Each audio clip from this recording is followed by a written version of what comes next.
Bureau chief Ejaz Ahmad Tahir Awan मुल्क में पाक भारत जंग की कशीदगी के बाइस पंजाब भर के सरकारी और निजी तमाम तालीमी इदारे, स्कूल, कॉलेजेस और यूनिवर्सिटी इतवार 11 मई 2025 तक बंद कर दिए गए हैं। इसका बाकायदा तौर पर नोटिफिकेशन का इजरा भी कर दिया गया है।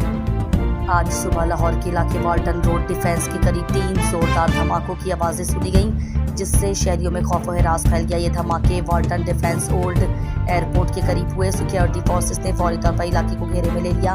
इब्तदाई इत्तलात के मुताबिक इन धमाकों के बाद शहर में सिक्योरिटी हाई अलर्ट कर दी गई है। ये वाक़यात भारत और पाकिस्तान के दरमियान हालिया कशीदगी के तनाजुर में पेश आए हैं। पाकिस्तानी फौज के मुताबिक भारत की जानिब से पाकिस्तानी फ़िज़ाई हुदूद की खिलाफ वर्जी करते हुए 12 ड्रोन्स भेजे गए, जिन्हें पाकिस्तानी दिफाई निज़ाम ने मार गिराया।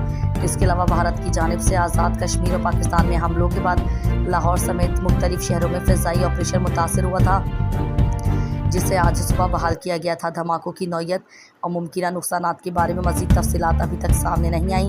हुक्काम ने तहकीकात का आगाज़ कर दिया है। साल 2025 के हवाले से हज की फ़खर न्यूज़ की ताज़ा तरीन अपडेट्स कारीन की नज़र पेश खिदमत हैं। हुकूमती स्कीम के तहत 98% पाकिस्तानी आज़मीन को हज वीज़े जारी किए जा चुके हैं। बाकी 2% दरखास्त गुजारों को बायोमेट्रिक तस्दीक में इस मसाइल का सामना है।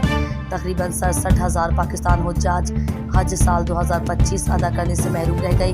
वज़ारत मजहबी और उमूर पाकिस्तान ने पाक हज 2025 मोबाइल ऐप मुतारिफ कराई है, जो आज़मीन को दौरान हज रहनुमाई और सहूलत फराहम करेंगे।